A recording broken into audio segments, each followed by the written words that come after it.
you who are following, you can see that the Pope's coffin is now departing Casa Santa Marta, his home for the last 12 years, and leaving the Vatican, and the procession to St. Mary Major is beginning.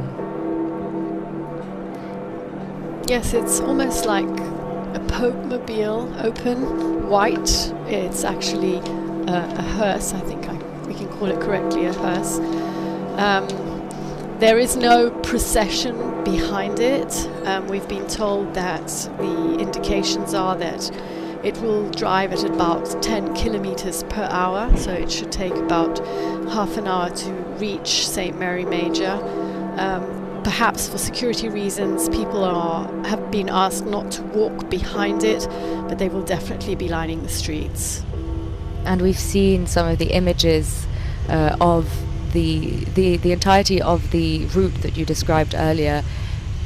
Thousands and thousands of people have taken to the streets to say goodbye for the last time, and of course everyone will be able to visit St. Mary Major and visit Pope Francis's tomb, but this really is, his the day that we are dedicating to him to say goodbye. And Rome, and not only Rome, the faithful have really come out for that. Very symbolically also, we know that a group of mostly poor people who are assisted by charities will be at St. Mary Major to welcome him to his final resting place. The Pope of the peripheries, the Pope of the people, is very aptly receiving his last embrace from those whom he loved the most, the smallest, the weakest, the last in society. We see the whole entourage there from high above. Now they've just exited Vatican City. They're on the avenue here that leads to a tunnel that then crosses over the Tiber River and will take them into the historic center. People lining the streets there, and we've had plenty of reports of people lining the streets across the city since this morning. So while many were crowded into St. Peter's Square, which had at least around 50,000 until they had to kind of close it off due to the numbers, and then so many hundreds of 150,000 others in the avenues surrounding the area. We have many people as well, in addition, lining the streets or the sidewalks to pay their final respects to Pope Francis and the entourage here, moving at a pace that gives people time to take in the moment as it happens. And these aerial images that were being shown are really quite impressive. They're beautiful. You can see the car carrying the Pope, and then above what I believe to be the Vatican Gardens, the Pope's Gardens, this beautiful green area which I'm sure he must have wandered through so often. And it's beautiful to have them both together as he makes his way to St. Mary Major. There really are a lot of people out there. You can hear the applause as he makes his way down. You were saying, Francesca, the Vatican Gardens, which he probably walked. I thought it very beautiful that in the Rogito, the last act, which they placed in his coffin, there was a summary of his life and of who he was and of his pontificate. And in particular, he was described as a simple and popular pastor in his archdiocese in Argentina, who travelled far and wide by metro and by bus, living in a flat, preparing his own food because he felt like a normal person.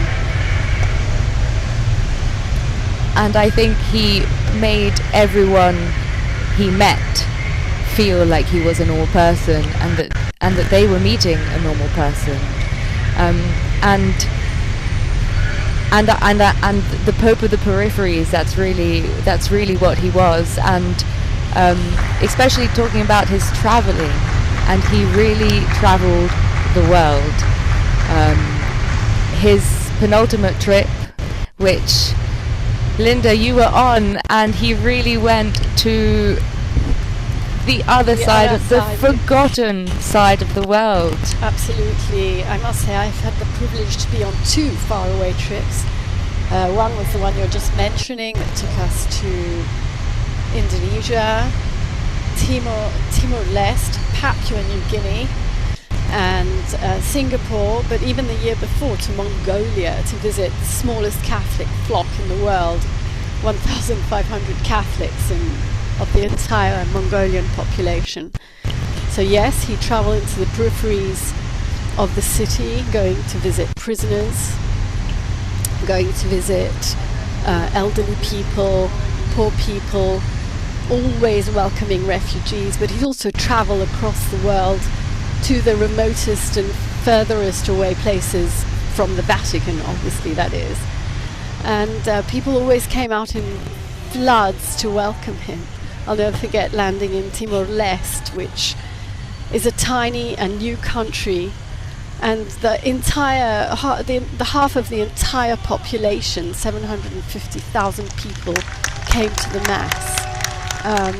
The floods of people just there to welcome him. Very moving. And they're countries that are so far off the grid, we barely even hear of them. And another gesture that was one of his final gestures was he visited the prison. He went to Regina Coeli, I believe, which is a prison in the Trastevere area of Rome, not too far from the Vatican. And it's a symbolic gesture that he does every year at Easter, and of course with him having been unwell, we weren't sure whether he would have done, and the fact that he did meant so much to prisoners worldwide, but all marginalized people. And I think the Pope himself said, you know, it could have been me, it could have been anyone in your position, and that awareness that he had and that he transmitted to the people who were suffering the most, I think is one of the greatest legacies that he could be leaving behind. And it's really fitting that the people who will welcome him and say their goodbye at St. Mary Major are, as you've mentioned, the people who've suffered, the homeless, migrants, people who are marginalized. So people who've met him before as well. We've been told around 40 of them will be there. There might be more or less, but some of them have actually met Pope Francis. Sometimes before going on an apostolic journey, or during religious feasts, he would have them over at Santa Marta and meet with them, just to... He's crossing the bridge. He's crossing the Tiber. We see, yes. Yeah. This is the beginning of the Via Corso Vittorio Emanuele.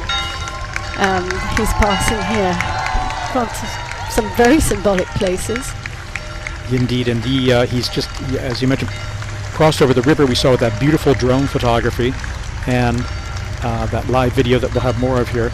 And yes, it's remarkable also. It's the first papal funeral, can we say, with this advanced technology, digital technology, that is really giving everyone the possibility to almost be there. Indeed, for our television viewers, they're seeing an incredible view, bird's eye view, literally, of what's happening. And it gives you a sense of context in a way that's revolutionary, I would say.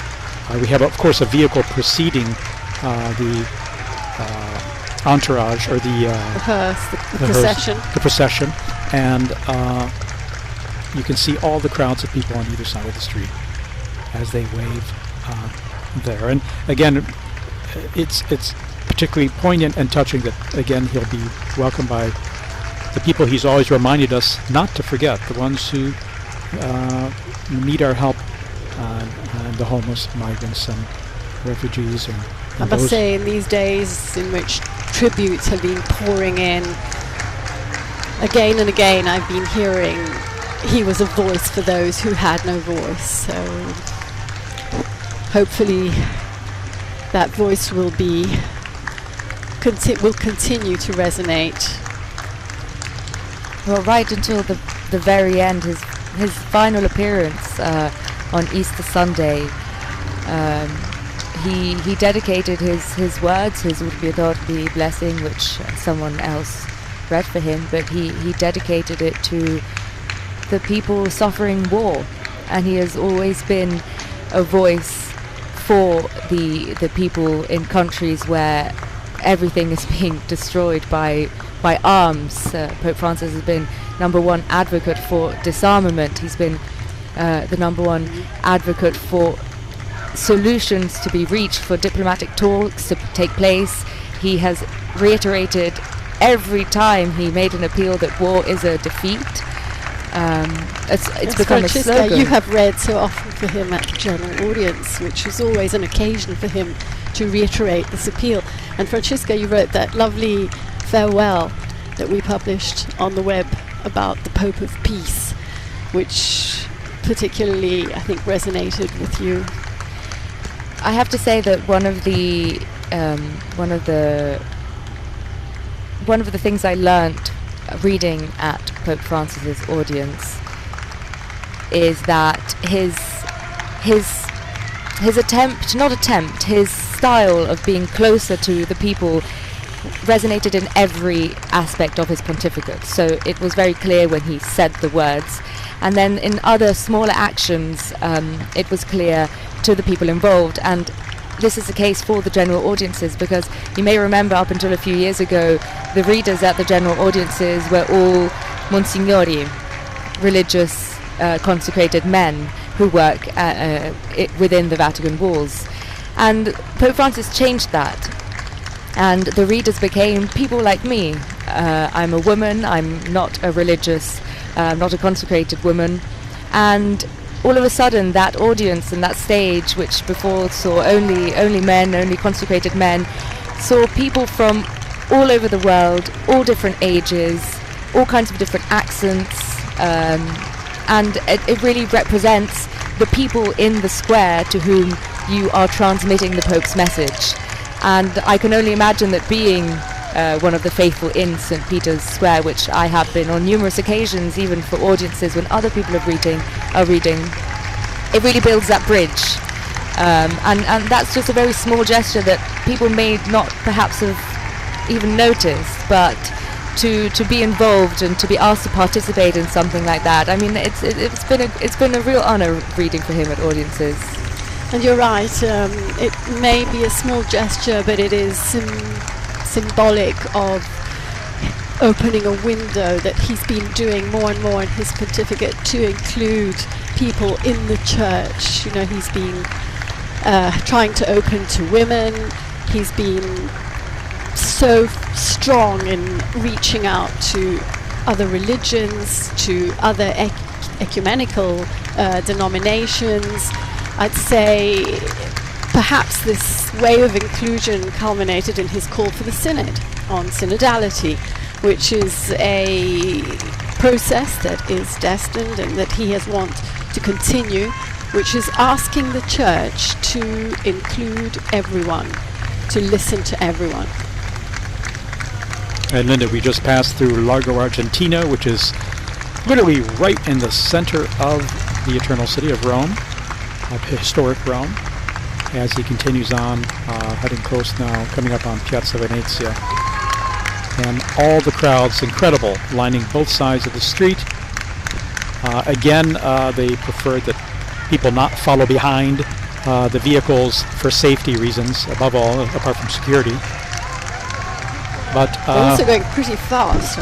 Yeah, they're moving a little faster, but people are getting a good view of all. And just wanted to mention, you were mentioning the Pope appeals for peace. That drew a lot of applause during the Mass, the Requiem Mass, when Cardinal Ray spoke about that, saying how much the Pope has appealed for peace, worked for peace, appealed to the consciences of all people to do their utmost to bring peace in our world. And that brought rounds of applause from the crowds in the square.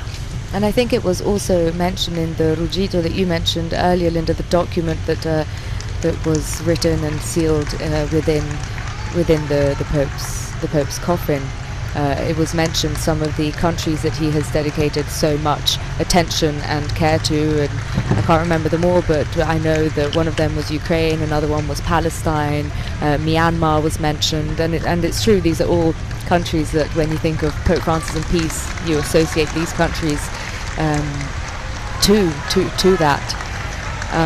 And no, I'm saying we were talking about losing a voice for the forgotten. He was the only world leader who would never forget to mention ongoing conflicts that are completely out of the mainstream media. Myanmar, as you just mentioned, Sudan, the difficulties in South Sudan, Haiti, yes, and countless. The list is really, unfortunately, there are so many that we don't talk about as much as we should. Here we are in Piazza Venezia. This is the altar to the fallen soldier. And there are people all going all the way up the steps. Big crowds there, big crowds. The larger area open there. And now we're going to start going down what is personally one of my favorite places in Rome. It's the road that runs through the Roman Forum with Imperial Rome on both sides. There we've seen a lot of construction. They're extending the subway line, hence all the construction equipment there. But can I say Rome is becoming more and more beautiful as works are ongoing to bring out its best, and there's so much that's layers and layers of history. I was thinking of how much Pope Francis loved being among the crowds, and in a special way he's here with everyone turning out, and his spirit is present here in a way in greeting and blessing the crowds, I'm sure. It's so lovely also that he wants to be, that he obviously feels Roman. He's Argentine, but he's Roman. He's the Bishop of Rome. He's said it so many times. And his devotion to the Salus Populi Romani is so significant as well. Even his parish visits that he would make on occasion, he would go to the most remote parishes, the ones really on the outskirts of the city. The idea being to reach out to those who may have the least chance of seeing him or expecting to see him. That was his style. And he'd go without a prepared text to engage in real conversation. I was speaking just yesterday or the day before yesterday to the international director of JRS, the Jesuit Refugee Service, and he was saying he'd pop into the Jesuit house in Rome and sit down and chat with them, and even about, like events that were coming up that had to be scheduled or had to be prepared. But he said he'd invariably come open to dialogue, open to listening to what others had to say. In fact, Brother Michael Schiff said he wanted to hear what other people had to say. Seeing these stunning images as he heads towards the Colosseum. We've just gone through the Roman Forum there, and the crowds are thick on either side there. We're going to have some nice images of the Rome's ancient Colosseum coming up, where he wrote shortly before he died, the meditations for the Way of the Cross. The Way of the Cross on Good Friday, the Stations of the Cross are takes place there at the Colosseum in a very symbolic and suggestive way, in remembering Good Friday and those who suffered and died. He actually wrote the meditations himself this year. Very often they are written by groups of people, like symbolically, like by widows or war veterans or refugees. This year he wrote them, and he dedicated this year's meditations to the need for just economy, for the need to bring global justice to every person, every human being in the world, as we are called to recognize the inherent dignity of all.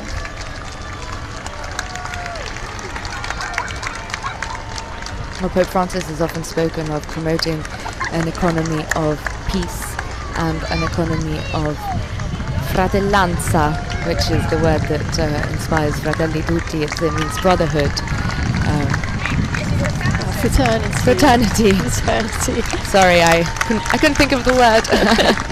An economy of fraternity, and it is bringing together a lot of the things that we've spoken about. It's bringing together the poor and the marginalized and the people suffering on the other side of the world, in our case, us being here in the Vatican, who are suffering war, and often they're countries who are suffering economically, and it's calling to action and to responsibility the countries that can help. Exactly. Denouncing the great divide that there is between the rich and the poor. How often has he said all the food that gets thrown away by affluent societies would be more than enough to feed the millions and millions of hungry people in the world. And here we have a view of the Colosseum as he goes up via La Bicana.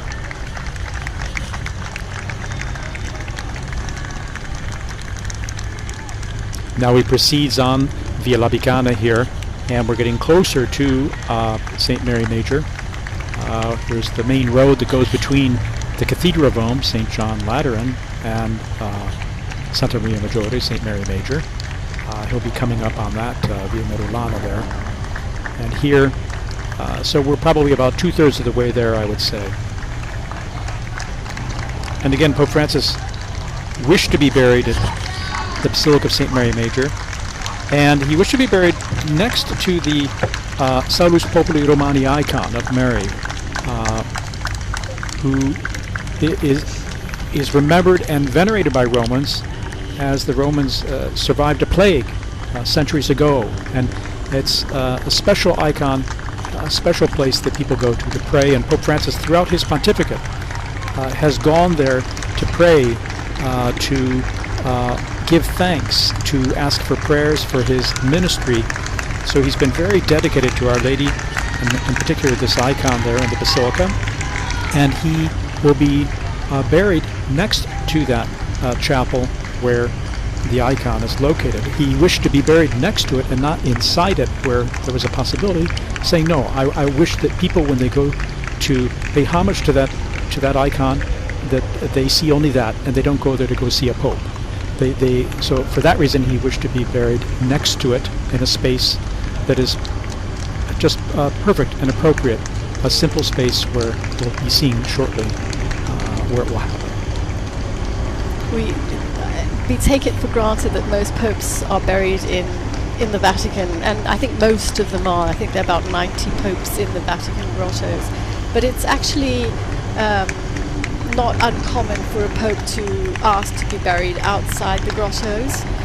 But the last pope to be buried at St. Mary Major was Clement VI, who was laid to rest there in the 17th century. And other popes are buried in St. John Lateran, and even in places outside Rome.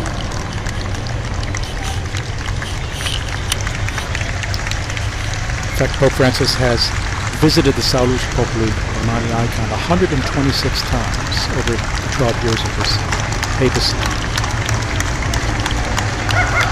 He entrusted every journey to her, every single apostolic journey he went on. And I also remember a very poignant moment of his pontificate, which was during the COVID-19 pandemic.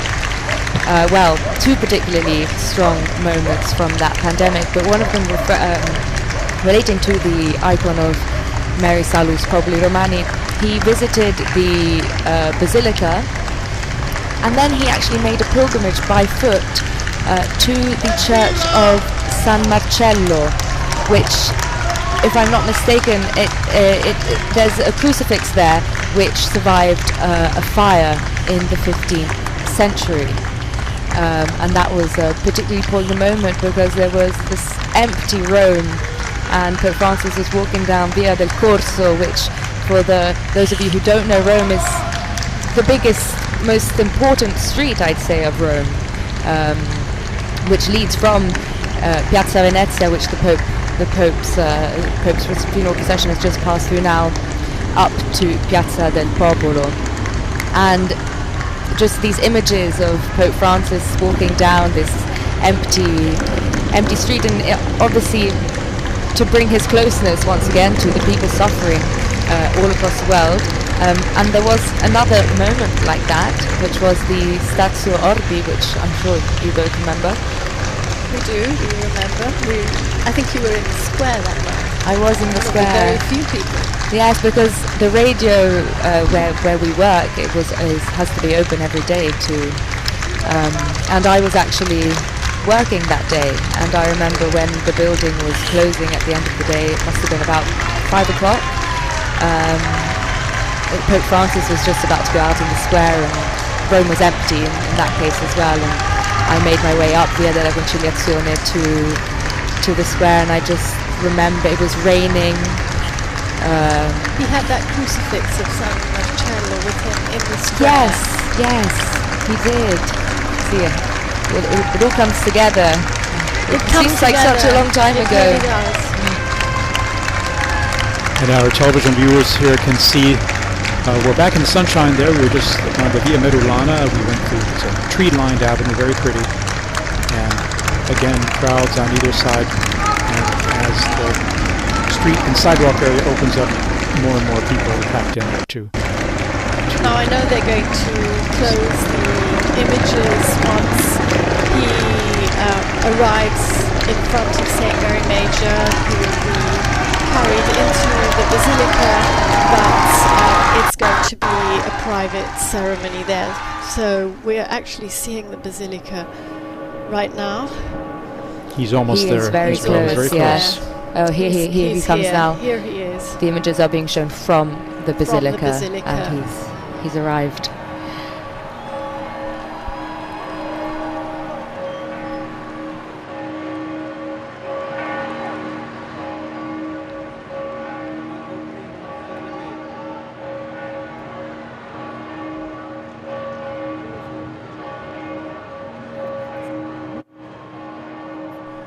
I have to say, it's a very touching moment. It's almost difficult to know what to say. I think most people can see and watch, but many people are also perhaps following on radio. Yes, it is very solemn, it's very sad. At the same time, it's a celebration of his life and ministry, and it's particularly poignant in this Jubilee of Hope as well that he inaugurated, that he opened. And so I think, I would imagine that would be and of course it is the key theme as well that we celebrate in a very special way at Easter at this time, a time of hope, of birth, new life, life in a new and transformed way. And so I think all today has been a wonderful tribute to Pope Francis and his ministry. And there we see the icon Salus Populi Romani. It's a panel made of cedar wood. It's about 117 by 79 centimeters, more or less. It's quite large when you bring it down to the ground. It's mounted in the chapel there higher up, and it depicts a half figure of Our Lady with the child Jesus in her arms. And the icon again is especially dear to the Roman people and highly linked to the identity of Rome and the popes. And as we saw with Pope Francis, he had that special dedication to Our Lady in this icon of Rome. He visited the Basilica just recently during his convalescence at Casa Santa Marta after he was discharged from the hospital on the 23rd of March. He actually, on his way back from the hospital, he stopped to pay tribute to Our Lady. We see those arriving, some of the cardinals and prelates who are arriving here for this moment before the coffin is taken into the basilica for burial. This moment that will take place here outside in front of the basilica. The Cardinal Camerlengo, Kevin Farrell, will again preside inside the basilica at the final rite of interment, together obviously with other cardinals and prelates.